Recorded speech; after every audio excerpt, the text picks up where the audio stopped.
Hi everyone, Judy May Murphy here. I'm in the corner of a hotel room. Do you like my little studio? I don't know what it is about the sun going down. Whenever the sun starts to go down, I panic and suddenly need to speak to you, tell you stuff. So the thing that I really feel I need to tell you about today is this idea of, are you eating a shit pie? So first of all, what is a shit pie? Well, those of us who are codependent, who are maybe more freeze and fawn in CPTSD, we tend to, want to people please. We tend to want to pull back from a situation rather than leaning into it or getting really sort of driven and activity, getting super, super active around it. Those of us who are more kind of pull back, make it all okay, that kind of personality, we tend to get served and eat shit pie all the time. Now, what is that? That isn't like what you might think, where you're handed something that is just so dreadful that it's easily something that you can just throw aside. And I had a client once she was in this relationship, and in this relationship there was so much that was good about it. She was treated really beautifully by him in terms of being brought away on vacations and being brought away on the weekend. And when they were out with his friends, she was just treated like a princess. And he kept saying, this is my princess, and buying her gifts and being really lovely on that hand. But then he would be a workaholic. And she would frequently find herself just let down on dates. And, he'd do just at the last minute, he'd say, but I can't possibly, I have to do some work. Something came up. And he thought that that was okay. And so she just kept, like, any time that I would say, well, it sounds as if he's a really great guy and he treats you really well, then she would say the negative. And then I'd say, and okay, I acknowledge that, he does these things that aren't working for you. And she'd swing right back to the positive. And so I was trying to find an image to show her what was going on. So I asked her, what's your favorite kind of pie? And she said cherry pie. And she was able to describe it. She really knew how much she liked cherry pie. And I asked her, I said, right, what could I do to a cherry pie to ruin it? If I put like some cinnamon in it, would that ruin it? No, that'd be okay. It would still be cherry pie. I could deal with that. Okay, so if I burnt it a bit, would that be okay? Well, it would depend how burnt it was. And we were back and forth and like this. I said, what if I went out on the street and I got some dog shit and I put that in, I stirred it in, even just the tiniest little bit that you couldn't even taste. She was like, no way. I said, right, what would you do instead? She goes, well, I'd go out and I'd find a cherry pie that didn't have dog shit in it. I said, well, even if that other cherry pie might not be perfect, it might have some cinnamon in it, it might be a little bit burned, it wouldn't be exactly what you were looking for, would you still prefer that to the otherwise perfect dog shit pie? And she was just like, well, yes, because there's some things that you just can't tolerate. There's some things that you shouldn't have to compromise around. Great. So, as codependents, we need to be really focused on, are we over-compromising? Are we being fed and eating a shit pie? So let's just look at I've got 5 points just to keep me on track. So the very first thing that we do when we are asking ourselves, is this just something that's a little bit different? So is it, the cherry pie with cinnamon? Is it a guy who has habits that are kind of like a little bit annoying to me? Or is it a business deal that, yeah, you know what, I can make that happen. I wish it wasn't like this, but that's okay. Or is it a shit pie? So the first thing that you got to check in with is how you're feeling around it. How are you feeling?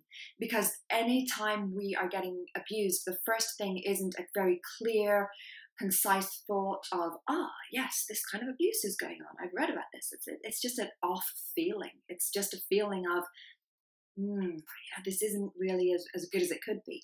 But what do we do as codependents? We override that. We are so good at just overriding that feeling and going straight to what's good, straight to how we can fix it, how it will be good, how it's okay, how it's not as bad as people think.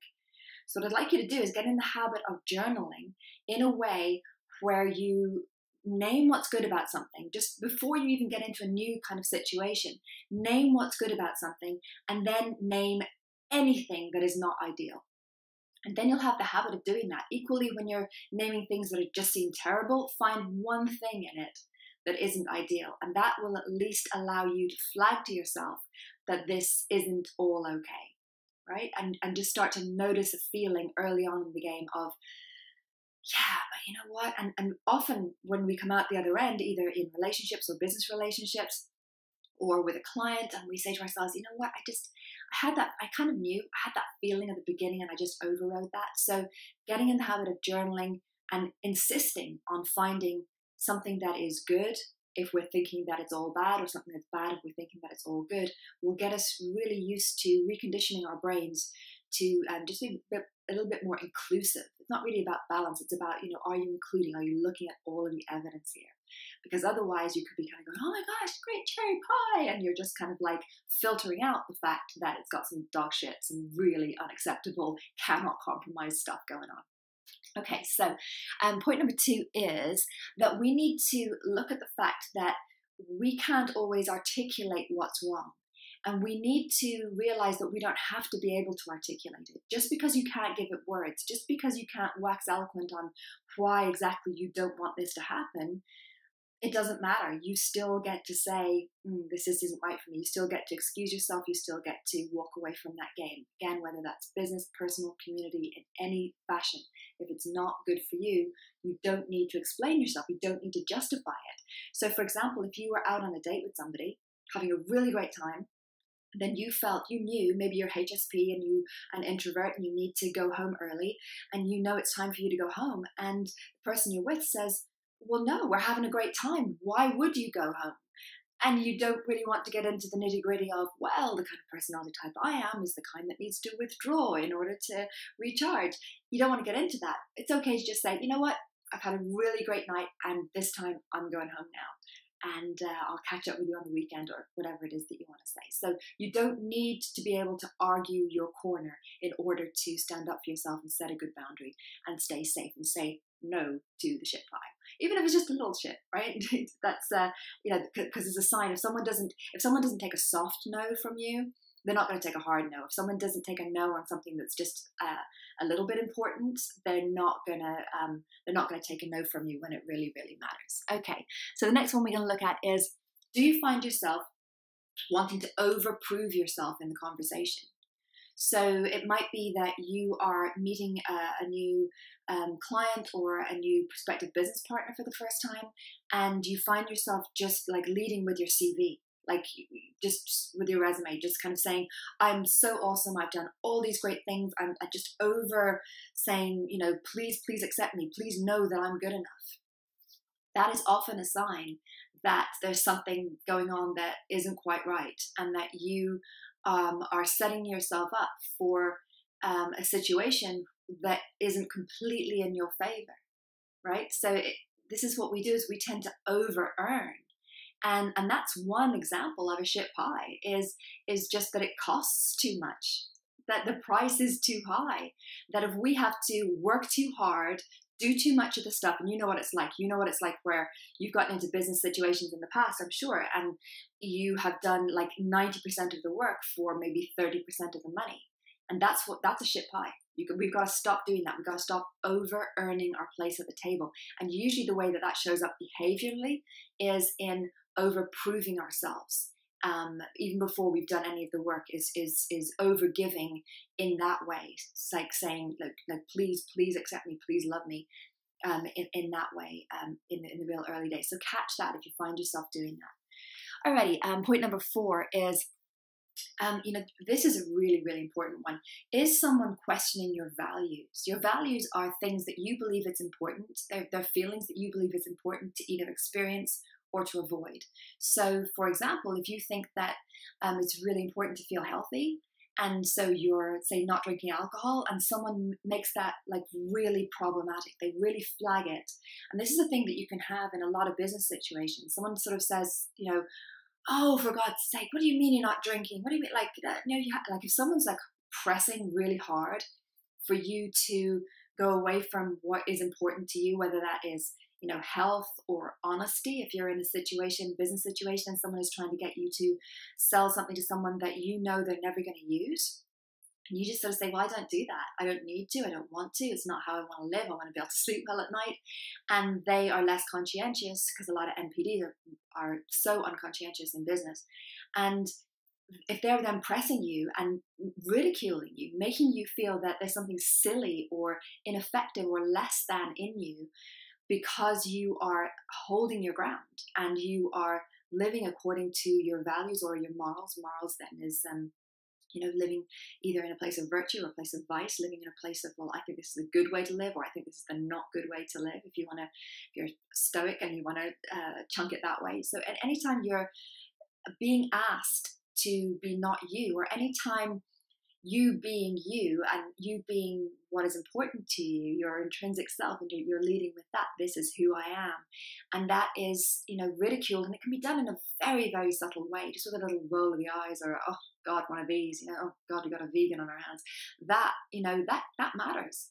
That means that lack of respect means they've already started to stir shit into the pie, and you need to say at that point, no thank you.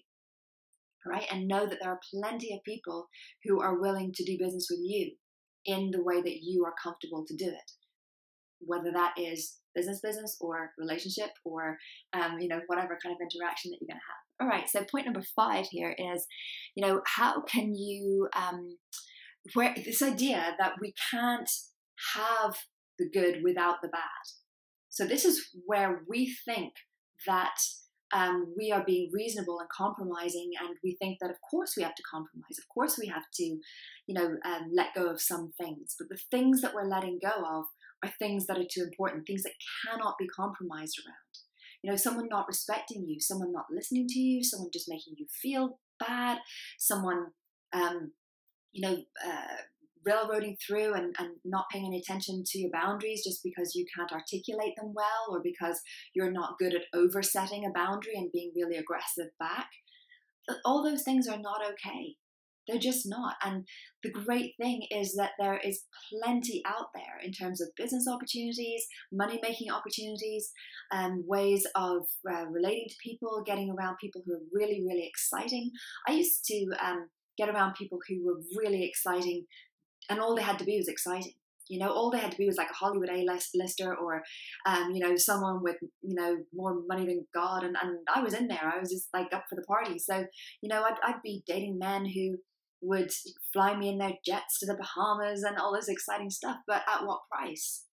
The price was my peace of mind, my integrity, my whatever. And that, And the last 17 years have just been so blissful because I've largely been free of that. I have, not to say I've done it perfectly, I have kind of caught myself saying, this isn't just cinnamon or cloves or a little bit too much sugar or a little bit too little sugar in the pie. This is a shit pie. So you don't need to compromise. And as well, it doesn't have to be like a whole ton of shit. Like they don't have to have shit all over the pie. Please excuse the graphic image of this. It's intentional. I really want you to think of this when you get into these situations. It could just be a tiny little teaspoon. Like that's too much. That's a tiny little like it's too much. If someone is, making you compromise you and making you feel not okay, you don't have to wait until it gets to a point of being not tolerable. You don't have to wait to a point where you're like, I can't eat around this anymore. I can't keep scraping this off, and I can't keep justifying. I can't keep trying to cover the smell and the taste with this other stuff. I can't keep compromising myself anymore. You don't have to wait to that point. You just say, no, this is a shit pie. And you walk away knowing that there are plenty of lovely, lovely pies out there that might not be ideal, might not be exactly what you want, but at least you are not having to concede and pretzel yourself and lower your standards and, have this feeling, carry this feeling around that somehow the world or you is broken, and so it's just this endless compromise, and that you're always going to have, bad feelings in with the good. You're always going to be waiting for the second shoe to drop. You can never quite relax. No, you can relax. You can get around people and business situations and lifestyle situations where you can absolutely be at ease, as well as, having the other things that you want. So a lot of times people compromise saying, right, I'll just avoid having my slice of the pie. I'll just settle for starvation rations. And that, again, is something that we do not have to do. So anytime it doesn't feel right to you, just check through those 5 things and get yourself back on track, and know that, whoever you're sitting in front of, if they are part of the 15 to 20% of people who have NPD, or if they are even just showing up in a narcissistic style, or they're a nice person part of a narcissistic system, you do not have to tolerate this, all right? You get to go for something that is edible, yummy, and delicious, and just really, really good for you. Alrighty. Yay, we did it before the light faded. Well done. All right. Please do subscribe and do like this. Share it too with anyone that you want to share it with. Any comments I read and I reply to, and let's really keep the banter going here. And if you've got any suggestions for something that you'd like to see a video on, I'd love to hear that too. All right. Talk to you very soon. Take care.